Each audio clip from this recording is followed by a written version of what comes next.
Non! Allez les gars, on te baisse, allez!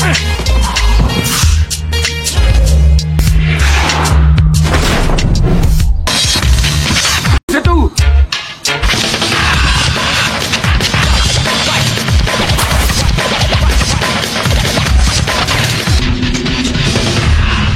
Halo Sobat Santuy, gimana kabarnya hari ini? Semoga kalian semua dalam keadaan sehat, bahagia, dan rezekinya lancar. Kita ketemu lagi di acara Nobar Santuy. Cerita bermula dengan memperlihatkan 7 orang pemuda yang sedang menyusun sebuah rencana untuk memanjat sebuah gedung yang paling sulit yang pernah mereka coba. Kemudian terlihat seorang anak kecil yang buru-buru lari memanggil teman-temannya. Ia tampak antusias ingin mengajak mereka melihat aksi para pemuda yang sedang memanjat gedung. Para pemuda itu memulai aksinya di pagi hari. Di hadapan mereka, berdiri megah sebuah gedung yang sangat tinggi, tentu bukan hal mudah untuk dipanjat. Tanpa banyak ragu, mereka langsung bergerak, memulai pendakian mereka. Aksi nekat ini pun disaksikan oleh 2 anak laki-laki yang tadi sudah penasaran sejak dari bawah.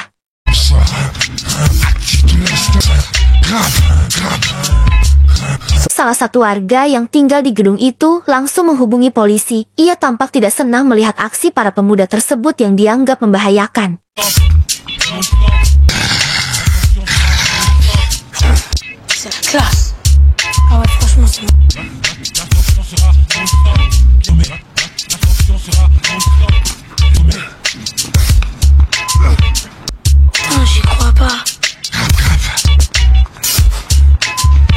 Baru saja para pemuda itu berhasil mencapai atap gedung, polisi mulai berdatangan ke lokasi untuk mengejar mereka. Mereka langsung kabur mengandalkan kemampuan masing-masing. Kalau diperhatikan gerakan mereka lincah banget, memang orang-orang ini jagoan semua.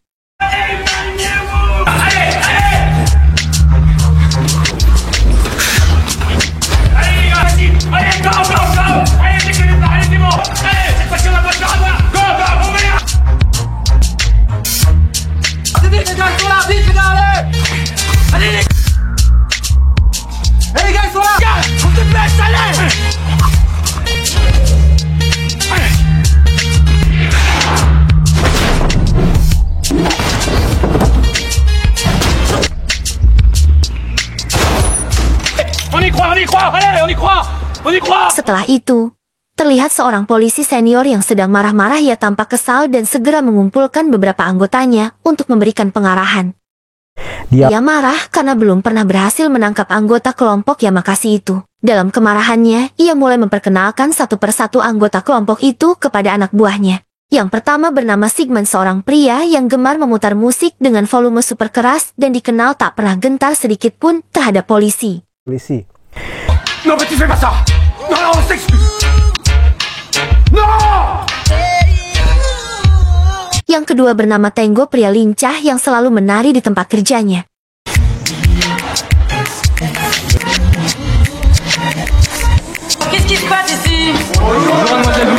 Yang ketiga bernama Rocket, seorang yang mempunyai kecepatan lari yang sangat tinggi yang bisa membuat lelah siapapun yang mengejarnya.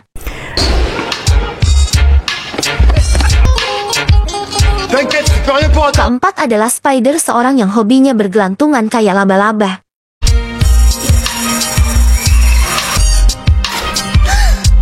Yang kelima bernama Wessel, pria yang hobinya bermain trampolin.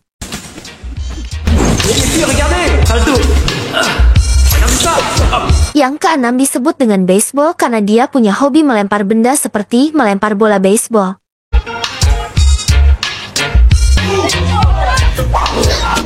Dan yang terakhir adalah ketua mereka yang bernama Usman alias Sittingbourne.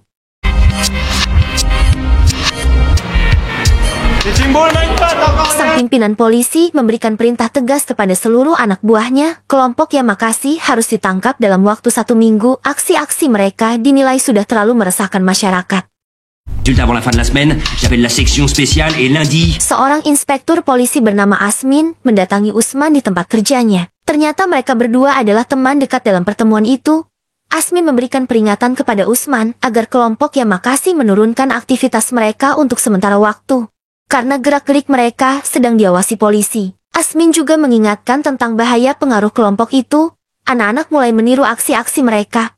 Dan tentu saja, itu bisa sangat berbahaya. Un jour, il y en a un qui tombera de là-haut. Genre là, tu feras... Adegan lalu berpindah ke lingkungan sekolah. Di sana terlihat dua anak sedang berada di atas pohon.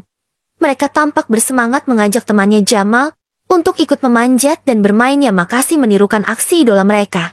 T'es une godasse ou quoi? J'ai pas le droit, je te dis! Oh l'autre, tu... Awalnya Jamal menolak ajakan itu karena ia memiliki masalah pada jantungnya, namun karena terus didesak oleh teman-temannya, ia akhirnya ikut memanjat pohon dengan terpaksa. Saat Jamal sudah sampai di tengah-tengah pohon, tiba-tiba ia merasa pusing lalu kehilangan kesadaran dan terjatuh ke tanah. Jamal, non! Jamel. Para guru langsung terkejut melihat kejadian itu dan segera menghubungi orang tua Jamal untuk memberi kabar. Di rumah sakit, dokter menyampaikan kabar yang mengagetkan. Jamal harus menjalani transplantasi jantung dalam waktu 24 jam. Jika tidak, nyawanya tidak bisa diselamatkan. Kakaknya, Ella, dengan panik bertanya apa yang bisa mereka lakukan agar mendapatkan pendonor secepatnya. Orang tua dan Ella kemudian dibawa menemui kepala dokter bedah. Di ruangannya, sang dokter menjelaskan bahwa saat ini tidak ada satupun pendonor jantung yang tersedia di seluruh wilayah Prancis. Namun, di luar Prancis tepatnya, di Swiss ada satu calon pendonor yang diperkirakan akan meninggal dalam 2 jam ke depan. So négatif, donneur sain, décès prévu d'ici quelques heures. Namun dokter tersebut menyampaikan bahwa biaya untuk mendapatkan donor dari Swiss sangat mahal, sekitar 400.000 franc. Tentu saja orang tua Jamal tak memiliki uang sebanyak itu. Dokter pun memberi tenggat waktu hingga besok siang bagi ibu Jamal dan kakaknya Ella untuk mencari dana tersebut jika ingin transplantasi tetap bisa dilakukan. Un nouveau cœur qui l'attend. Vous avez jusqu'à demain midi. Malam harinya di rumah Usman, semua anggota Yamakasi tampak sudah berkumpul. Mereka sedang mengadakan sebuah pesta kecil. Suasana santai itu tiba-tiba berubah saat Asmin datang dan menyampaikan kabar mengejutkan kepada Usman. Seorang anak bernama Jamal mengalami kecelakaan saat bermain memanjat pohon. Kebetulan Jamal tinggal di gedung yang bersebelahan dengan rumah Usman. Sementara itu, di rumah Jamal suasana sangat mencekam. Keluarga mereka dilanda kepanikan dan kesedihan mendalam. Sang ibu terlihat stres berat dan terpukul hingga berniat mengakhiri hidupnya. Dari jendela rumahnya, Usman melihat kondisi tersebut dan langsung berlari keluar bersama teman-temannya untuk mencoba menyelamatkan ibu Jamil. Dengan penuh ketulusan, Usman mencoba meyakinkan sang ibu bahwa ia akan bertanggung jawab dan mengurus Jamal, tapi meski begitu sang ibu tetap menangis keras dan akhirnya ia melompat.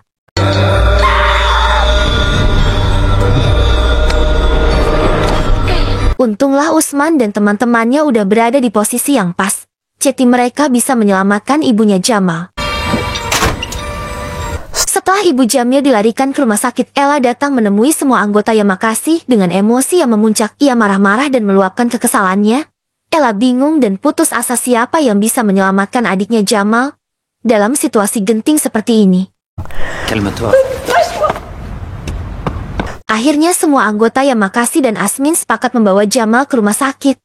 Di sana mereka memberi semangat dan dukungan penuh kepada Jamal agar tetap kuat dan segera sembuh. Setelah itu mereka menemui kepala dokter bedah untuk membahas tindakan selanjutnya. Namun dokter tersebut menjelaskan bahwa pihak rumah sakit yang tergabung dalam HTC Heart Transplant Court menolak membiayai transportasi Jamal ke Swiss untuk transplantasi. Perdebatan pun terjadi. Situasi memanas hingga akhirnya Usman berdiri dan berkata dengan tegas bahwa ia akan mencari cara untuk mendapatkan uang tersebut sebelum pukul 12 siang esok hari. Di luar rumah sakit perdebatan kembali terjadi antara anggota Yamakasi dan Asmin. Asmin meminta agar mereka tidak mengambil langkah yang melanggar hukum dan berjanji akan membantu dengan cara legal demi menyelamatkan Jamal. Namun, Usman dan anggota lainnya tetap bersikeras mereka akan menolong Jamal dengan cara mereka sendiri. Semua anggota Yamakasi kemudian berkumpul. Salah satu dari mereka, Spider, menunjukkan sebuah dokumen yang berisi data pribadi para direktur HTC. Setelah berdiskusi, mereka memutuskan untuk melakukan pencurian di rumah para direktur tersebut demi mengumpulkan dana untuk menyelamatkan Jamal. Di tengah rencana itu, seorang teman mereka bernama Mikelin datang menawarkan bantuan. Usman pun memberikan tugas khusus padanya berjaga dan bersiaga jika terjadi kekacauan. Esok harinya pukul 5 pagi, seluruh anggota kembali berkumpul. Usman membagi mereka menjadi 3 kelompok dan memberikan masing-masing target serta instruksi yang jelas. Ia juga mengingatkan agar semua tetap berhati-hati dan sekali lagi menugaskan Mikelin untuk siaga penuh. Tak lama kemudian 2 anggota pertama dari kelompok Yamakasi memulai aksinya. Mereka menyusup ke rumah target pertama dan mulai mengambil barang-barang berharga yang bisa mereka bawa. Laisse tomber, ça tue.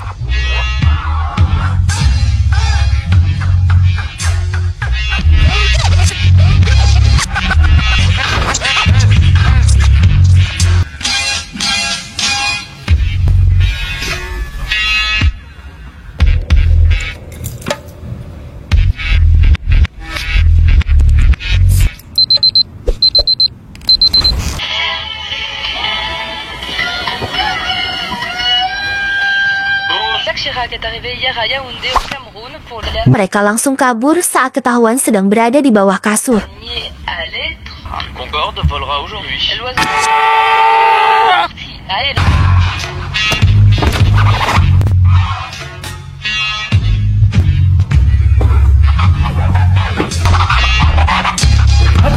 Sementara itu, di tempat lain Asmin mendatangi kantor kementerian untuk meminta bantuan kepada Pak Menteri. Setelah terjadi perdebatan di sana, akhirnya salah satu staf menteri datang dan mempersilakan Asmin untuk berbicara langsung dengannya. Vous voulez passer dans mon bureau? Selanjutnya tim kedua yang terdiri dari Sigmund dan Weso juga mulai bergerak di rumah target mereka. Mereka berhasil mengambil sejumlah barang berharga di sana, termasuk uang yang tersimpan di dalam brankas milik orang tersebut.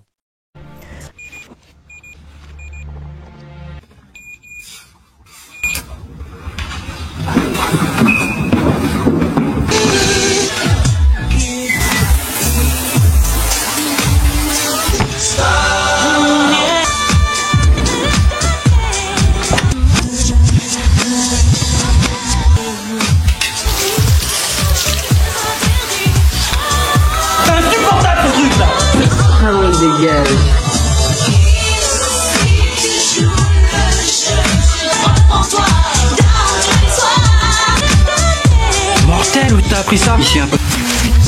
Oui,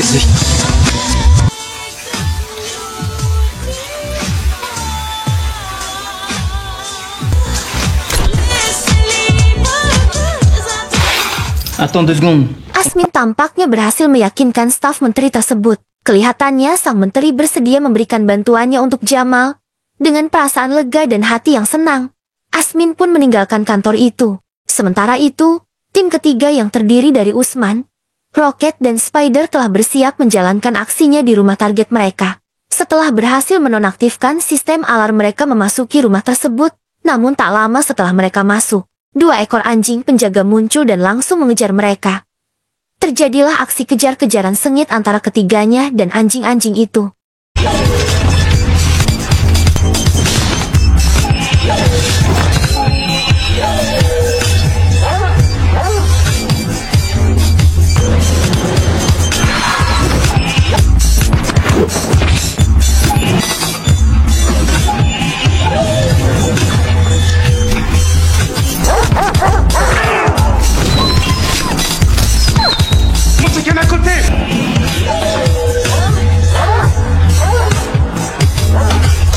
Mereka pun terpaksa kabur meninggalkan rumah itu.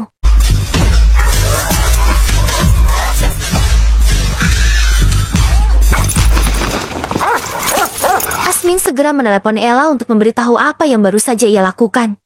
Namun, baru saja ia mulai bercerita, bosnya datang dengan wajah marah dan langsung memotong pembicaraan. Dengan nada tinggi, sang bos menuduh Asmin telah mengancam staf ahli kementerian tersebut. Ia sama sekali tidak memberi kesempatan pada Asmin untuk menjelaskan. Tanpa basa-basi, bosnya langsung memerintahkan Asmin untuk segera kembali bekerja. Kembali ke rumah sakit, Jamal mulai dipindahkan dari ruang perawatannya. Dokter di sana menjelaskan bahwa banyak pasien baru yang berdatangan, sehingga mereka harus bergantian menggunakan ruang perawatan karena seluruh ruangan sudah penuh. Jamal terpaksa ditempatkan di lobi rumah sakit. Dès que ça sera son tour, on le fera, croyez-moi. Setelah menerima laporan, Asmin mendatangi rumah salah satu korban pencurian. Dari rekaman CCTV yang diperoleh, ia segera menyuruh anak buahnya untuk menyelidiki apakah ada kasus serupa yang terjadi pada pagi itu. Setelah dilakukan pengecekan, anak buah Asmin menemukan informasi mengejutkan telah terjadi 4 pencurian, dengan pola yang sama sejak pagi. Ternyata, semua target adalah rumah milik para dokter bedah. Menyadari pola tersebut, Asmin segera memerintahkan timnya untuk mengabarkan ke wilayah lain agar lebih waspada. bersama rekan-rekan polisi lainnya. Anak buah Asmin langsung bergerak menuju rumah calon korban selanjutnya untuk melakukan pemeriksaan. Namun, sesampainya di sana mereka mendapati bahwa tim pelaku sudah lebih dulu berada di lokasi.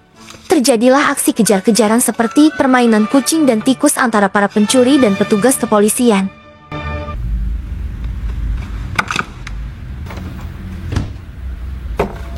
Mereka berhasil mengambil satu persatu barang berharga di dalam rumah itu, sambil terus mengelabui para polisi yang berjaga.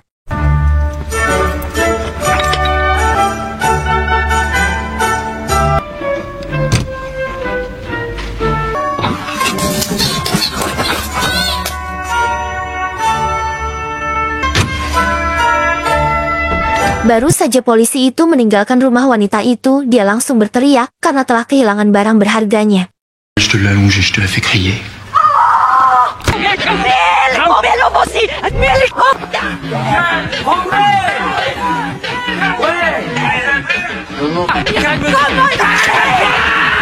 Setelah melakukan pemeriksaan ulang, polisi tersebut melihat dua orang tengah berlarian di atas atap. Ia pun segera meminta bantuan timnya untuk mengejar kedua orang itu.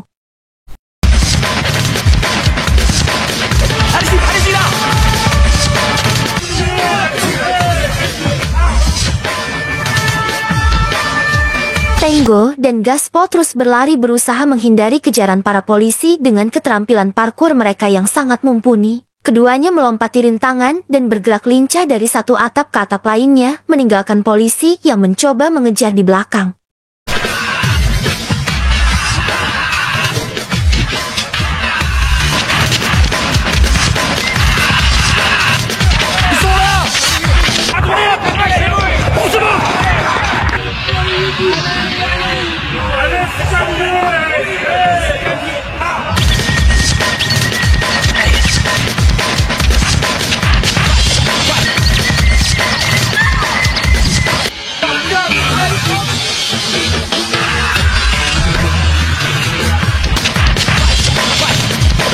Setelah posisi mereka berdua akhirnya terjepit, Tango dan Gaspol mengambil keputusan nekat. Tanpa banyak pilihan mereka melompat dari atap gedung dan langsung menerobos masuk ke rumah di seberangnya.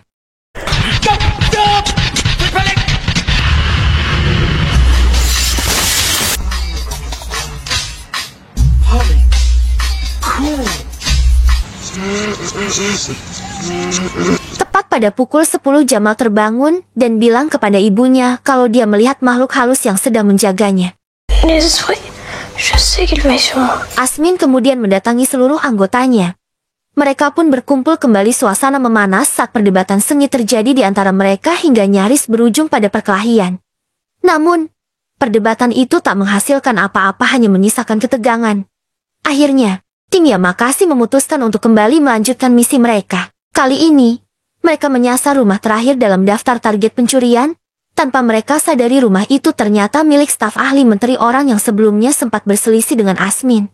Melihat hal itu, Asmin segera menelepon atasannya dan juga pemilik rumah untuk memberi peringatan. Tak lama kemudian, sejumlah perwira polisi mulai berdatangan ke lokasi. Sementara itu, para anggota Yamakasi sudah mulai mengumpulkan barang-barang berharga dari dalam rumah tersebut. Di tengah kekacauan, salah satu dari mereka nyaris tertembak oleh penjaga rumah yang bersenjata.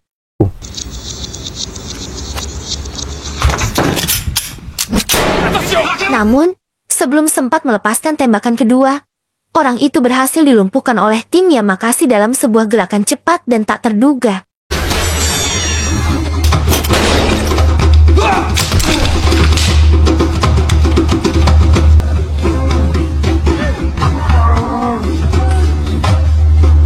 Dari luar terlihat semakin banyak polisi yang berdatangan ke lokasi.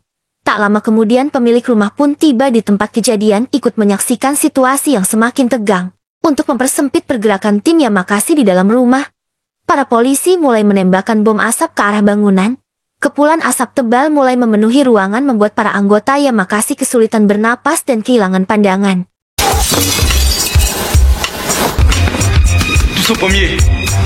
Dalam kondisi yang mulai kesulitan, Usman menelepon Mikelin untuk meminta bantuannya.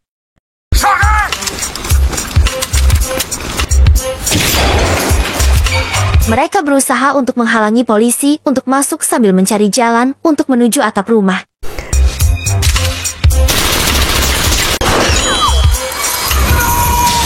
Faites toutes les pièces, il doit y avoir une trappe qui monte sur le toit. Mereka menemukan dua orang anak kecil yang sedang berada di sebuah kamar.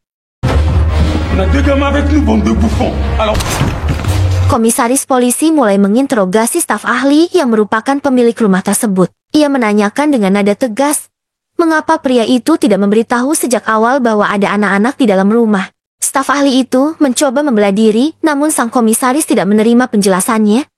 Ia bahkan mengusir pria tersebut dari lokasi dan mengancam akan menahannya jika tetap memaksa berada di sana. Menurutnya, informasi yang salah justru memperburuk situasi dan membahayakan keselamatan semua pihak di dalam rumah. Sadar keadaan semakin genting, tim Yamakasi akhirnya memutuskan untuk menyerahkan anak-anak itu kepada pihak kepolisian agar mereka bisa segera diselamatkan dari bahaya.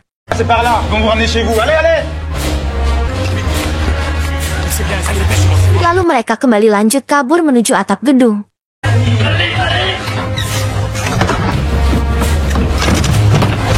Usman menelepon Mikelin yang ternyata udah berada dekat dari lokasi rumah itu. Dia nggak bisa masuk ke lokasi karena seluruh akses jalan diblokir di sana. 50 mètres et je veux juste rentrer chez moi. Je m'en fous. Dégagez par la gauche et Usman lalu mengarahkan Mikelin untuk parkir dan berjalan kaki ke sisi utara. Usman memutuskan untuk meletakkan semua barang-barang curian mereka ke dalam sebuah tas. Asmin yang melihat Mikelin datang ke tempat itu untuk memberikan bantuan langsung mengalihkan perhatian polisi. Berkata bahwa dia melihat bayangan di sisi selatan. Ternyata Asmin masih berniat untuk membantu teman-temannya. Setelah sampai di posisi baseball melemparkan tas yang berisi semua barang curian itu ke Mikelin.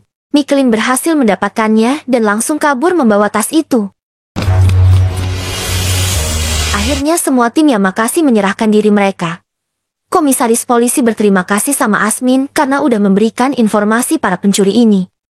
Contre pas, le rapport du conseiller risque d'être salé. Allez les Di rumah sakit dokter bedah itu kembali mendatangi Ella dan ibunya untuk bertanya apakah mereka sudah memiliki uangnya karena waktu sudah menunjukkan pukul 11. Ella menjawab bahwa uangnya sedang dalam perjalanan dan akan sampai pada pukul 12. À la bonne heure. Karena sementara itu tim Yamakasi terlihat sudah berada di penjara. Sekarang harapan mereka hanya tinggal di tangan Mikelin. Lalu Shin memperlihatkan Mikelin yang sedang melakukan transaksi penjualan semua barang hasil curian itu kepada seorang penadah. Dia pun berhasil mendapatkan harga yang diinginkannya dari si penadah itu. Alors deal. Deal. Kembali ke dalam penjara, Usman dan anggota tim Yamakasi lainnya mulai diperiksa satu persatu. Petugas mengajukan pertanyaan. Sementara mereka diminta menceritakan kembali seluruh kejadian yang terjadi masing-masing dari sudut pandang dan versi mereka sendiri. La piole d'enfer. À tour pour Cendrillon. Et d'un seul coup, Tapi akhirnya mereka semua dibebaskan setelah Asmin sendiri yang mendukung cerita mereka sebagai saksi. Mikelin pun akhirnya sampai juga ke rumah sakit dengan membawa semua uang itu.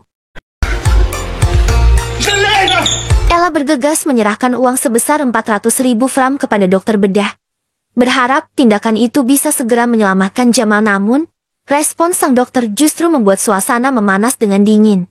Dokter itu berkata bahwa pihak lain telah lebih dulu menawarkan 500.000 franc untuk jantung. Ella terdiam, termenung. Hatinya campur aduk mendengar hal itu. Di saat yang sama, seluruh anggota tim Yamakasi bersama Asmin telah tiba di lokasi. Ketegangan langsung memuncak ketika sang dokter tiba-tiba mengeluarkan senjata dan menodongkannya ke arah Usman. La police? Elle est déjà là. Tasmin langsung menyela dan berkata polisi udah ada di sana. Asmin lalu mengancam dokter itu untuk segera menyelamatkan Jamal atau jantungnya sendiri yang akan dihancurkan sama Asmin. Je te pulvérise le tien. C'est clair? Di akhir cerita ditampakkan tim Yamakasi yang sedang mengadakan pesta di rumah Ella untuk merayakan kesembuhan Jamal, dan terlihat Asmin yang juga datang ke sana dan bilang ke Usman bahwa dia sudah berhenti menjadi polisi. Lalu mereka semua memberikan rekaman video untuk Jamil yang masih dalam masa penyembuhan.